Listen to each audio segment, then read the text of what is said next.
అలాగే జిల్లా అధికారులందరికీ కూడా పేరు పేరున నమస్కారాలు తెలియజేసుకుంటూ ఎంజేపీ స్కూల్ కాలేజీ యొక్క బృందానికి కూడా ధన్యవాదాలు తెలియజేసుకుంటూ ఏదైతే ఈరోజు కమిషన్ కల్వకుర్తి అండ్ ఊర్కొండపేటలో పర్యటించడానికి వచ్చిన నేను కానీ అలాగే మా మెంబర్ అయిన ఆనంద్ గారు కానీ అలాగే ఇంకో మెంబర్ అయిన శారద గారు అందరం కానీ కాలేజెస్ కానీ ఫేర్వేర్ షాప్స్ కానీ అంగన్వాడీస్ కానీ అన్నీ కూడా పర్యవేక్షించడం జరిగింది.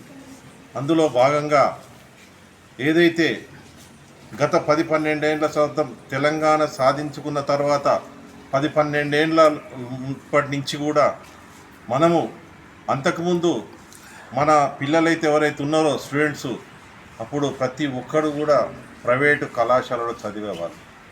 ఈ 10-12 సంవత్సరాల లోపు ఎంత లేదన్నా కానీ 40% గవర్నమెంట్కు మనం మళ్లించడం జరిగింది. ఎందుకంటే అలాంటి వ్యవస్థను స్థాపించిన గత గవర్నమెంట్ కానీ ఇప్పుడు కానీ ఏదైతే అలా చదువు చెప్పడం కానీ అవన్నీ కూడా వాళ్ళకు వసతులు కానీ కల్పించడం జరిగింది. అదే విధంగా ఈరోజు మనము గవర్నమెంట్లో చదవడానికి ప్రోత్సహిస్తున్నప్పుడు వాళ్ళ తల్లిదండ్రులు కానీ వాళ్ళ కుటుంబ సభ్యులు కానీ చాలా సంతోషంగా ఉన్నారు.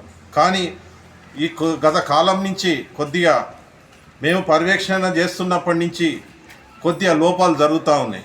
ఎందుకంటే ఏదైతే తల్లిదండ్రులు ఉంటారో మన రాష్ట్రంలో అధికంగా వ్యవసాయదారులు ఉంటారు, వ్యవసాయ కుటుంబాలు ఉంటాయి.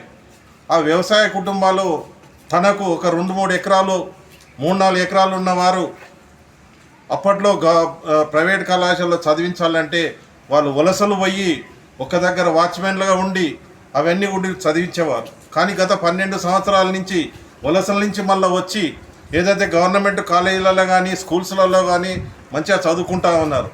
ఎందుకంటే ఒకవేళ అలా లేకపోతే ఈరోజు ఈ మధ్యన కాలంలో మళ్ళా కూడా ప్రైవేటు పరంగా పోవడానికి ఆస్కారం కనిపిస్తూ ఉందని మా భావన. ఎందుకంటే అన్యదా భావించొద్దు.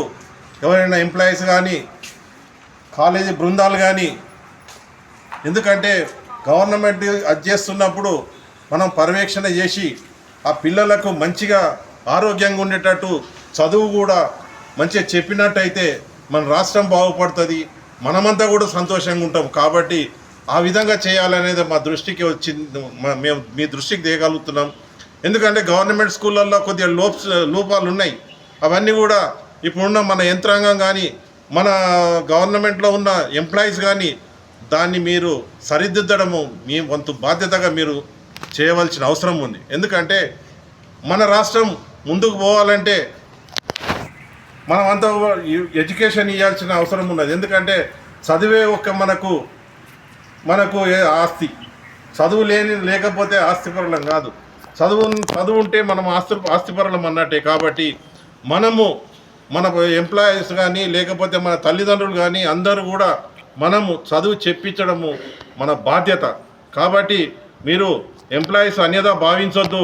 ఇప్పటికైనా కానీ ఇప్పుడున్న గవర్నమెంట్ స్కూల్లో చదువుకున్న వాళ్ళను జర మంచిగా వాళ్ళకు పౌష్టికాహారం ఇచ్చి అలాగే వాళ్ళని మంచిగా చూసుకున్నట్టయితే మనం ఆరోగ్య తెలంగాణగా మనకు బంగారు తెలంగాణగా సాధించడానికి మనకు అవకాశాలు ఉంటాయి. ఈరోజు బాలలే రేటి భారత భావి పౌరులు, రేపు వారు కలెక్టర్ కావచ్చు, స్కూల్లో ప్రిన్సిపాల్ కావచ్చు, ఇంకో రకంగా ఇంకోరు కావచ్చు, రాజకీయ నాయకులు కావచ్చు. కానీ వాళ్లకు మనం ఆరోగ్యంగా ఉంచినట్టయితే వాళ్ళు భావితరాలకు వాళ్ళు ఆదర్శంగా నిలిచి వాళ్ళందరికీ కూడా మంచి చేయగలుగుతారు. కాబట్టి మనమంతా కూడా మనం ఈ వ్యవస్థలో ఉన్నాం కాబట్టి ఆ వ్యవస్థను ముందుకు తీసుకుపోవాల్సిన అవసరం ఉంది. కాబట్టి అన్యదా భావించకుండా గవర్నమెంట్లో చదివిస్తున్న స్కూల్స్ కానీ హాస్టల్స్ కానీ ఇవన్నీ కూడా మన అధికారులు జర బాగా చూసుకోవాల్సిన అవసరం ఉంది. కాబట్టి వాళ్ళందరినీ కూడా విన్నవించుకుంటున్నా, వాళ్ళందరినీ కూడా పిల్లలను మంచిగా చూసుకొని వాళ్ళను మంచి పొజిషన్లో పెట్టినట్టయితే మనకు అందరూ బాగుంటుందని తెలియజేసుకుంటూ, రాబోయే కాలంలో మనం బంగారు తెలంగాణ దిశ చూడాలంటే మనం చదివే ముఖ్యం. కాబట్టి మనం ఆ దిశగా మనము పిల్లలను చదివించవలసిన అవసరం ఉంది. కాబట్టి అందరికీ పేరున అందరికీ ధన్యవాదాలు తెలియజేసుకుంటూ మనం ఆ దిశగా పోవాలని తెలియజేసుకుంటూ సెలవు తీసుకుంటున్నాను. జై తెలంగాణ.